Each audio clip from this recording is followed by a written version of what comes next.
प्रेमियों, मैं राम सागर शास्त्री आप लोगों के समक्ष एक प्रसंग रखने जा रहा हूं। गंधर्वराज चित्रकेत की कथा। देखिए, गंधर्व लोक में एक राजा हुआ चित्रकेतु, जिसने 1 करोड़ विवाह किए, परंतु कोई संतान नहीं हुई। राजा सर्व सुख संपन्न था, किंतु संतान के सोच में रात दिन डूबा रहता था कि इतना होने पर भी न कोई कुल कीर्ति बढ़ाने वाला था। इस चिंता ने उस राजा का जर्जरित हृदय कर डाला था। एक बार चित्रकेतु संतान के सोच में बैठा हुआ था। उसी समय अंगिरा ऋषि आ गए।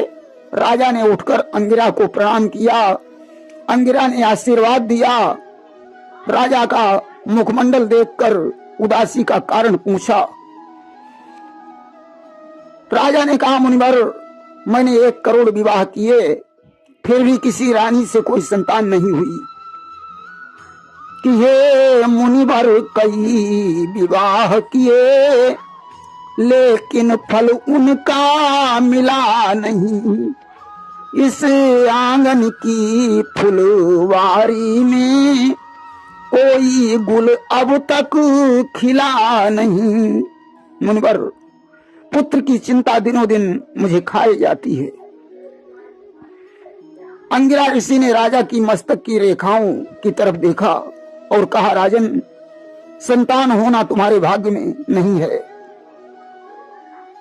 कि भाल से रेखा तुम्हारे मिट गई संतान की, कुछ पुराने पाप से यह गति हुई श्रीमान की। राजन, कोई पूर्व जन्म का पाप लगा है, जिससे तुम्हारी संतान की रेखा मस्तक से मिट गई है। अब तो राजा और भी दुखी हो गया। अंगिरा ने बहुत कुछ समझाया, परंतु राजा के ऊपर कोई प्रभाव नहीं पड़ा। आखिर में अंगिरा को दया आ गई और उन्होंने एक पुत्र होने का वरदान दे दिया और कहा, राजन, पुत्र होने के बाद तुम्हें सुख नहीं बल्कि दुख ही प्राप्त होगा। पुत्र होने पर तो तुम सुख मनाओगे, परंतु बाद में तुम्हें पछताना पड़ेगा।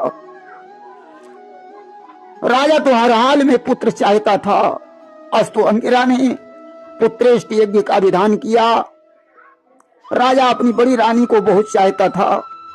ऋषियों ने बड़ी रानी सहित उसे यज्ञ में बैठाकर विधिवत पूजन करवाया। यज्ञ का प्रसाद बड़ी रानी को खिला दिया।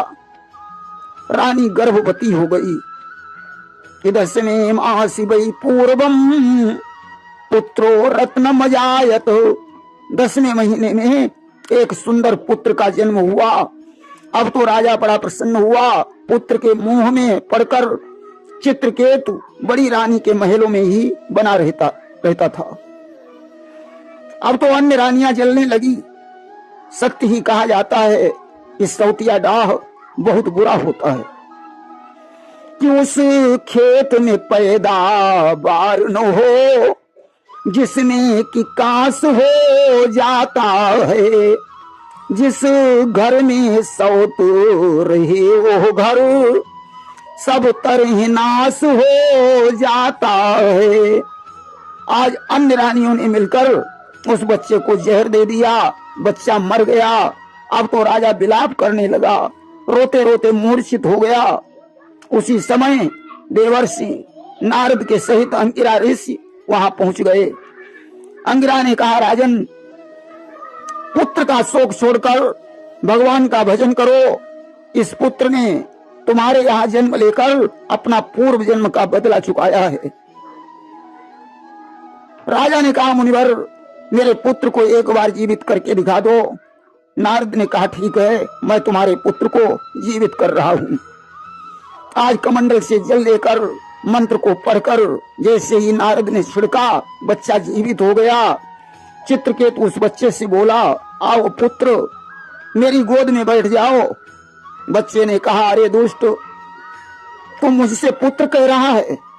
तू तो मेरा पुराना दुश्मन है। पूर्व जन्म में मैं एक राजा था और तू भी राजा था। हमारे तेरे बीच में युद्ध हुआ, मेरी सारी सेना तूने मार डाली। मैं अपनी जान बचाकर खांडव वन में छुप गया, परंतु वहां भी पहुंचकर तूने तलवार से मेरा शीश काट लिया। इसलिए मैंने पुत्र बनकर तुझे दुख पहुंचाया है। हमारा तेरा हिसाब किताब बराबर हो गया।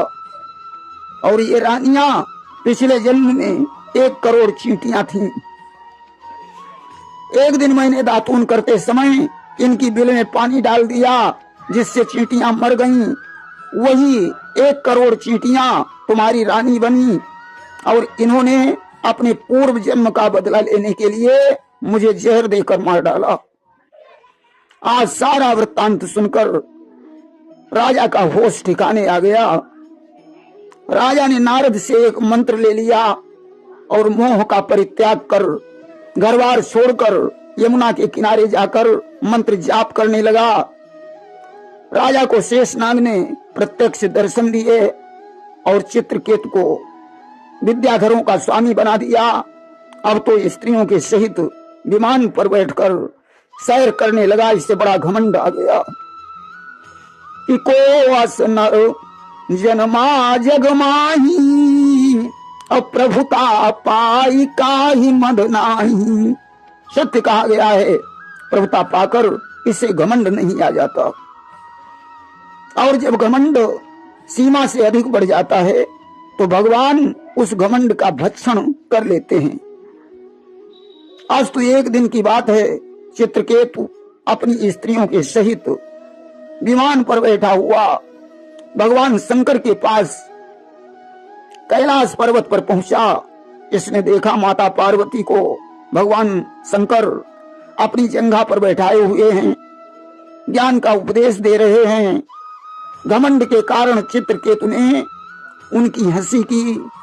माता पार्वती से नहीं रहा गया और तमकी उमाते ही दीनो श्रापा, राक्षस हो आपने ही पापा। पार्वती ने क्रोधित होकर चित्रकेतु को श्राप दे दिया, या तू राक्षस हो जा। अब तो चित्रकेतु क्षमा मांगने लगा कि ते ही का वचन अमोघ तुम्हारा, और कस हुई है उद्धार हमारा। उसने कहा, मां आपका वचन अमोघ है, मेरा उद्धार कैसे होगा? बताया तुम बड़े बलवान राक्षस बनोगे, देवता तुमसे जीत नहीं पाएंगे। उस समय किसी तपस्वी की हड्डियों के अस्त्र से तुम्हारी मृत्यु हो जाएगी और तुम सांसारिक आवागमन से मुक्त हो जाओगे। सजनों, वही चित्रकेतु गंधर्व दूसरे जन्म में वृत्तासुर बना, जिसे मारने के लिए इंद्र ने दधीच से हड्डियों का दान मांगा, जिससे 2.5 अस्त्रों का निर्माण हुआ। गांडीव, अजगव और वज्र, इन अस्त्रों को विश्वकर्मा ने बनाया था। इस तरीके से उन अस्त्रों के द्वारा वृत्तासुर का संहार हुआ। प्रेम से बोलिए वृंदावन बिहारी लाल की जय।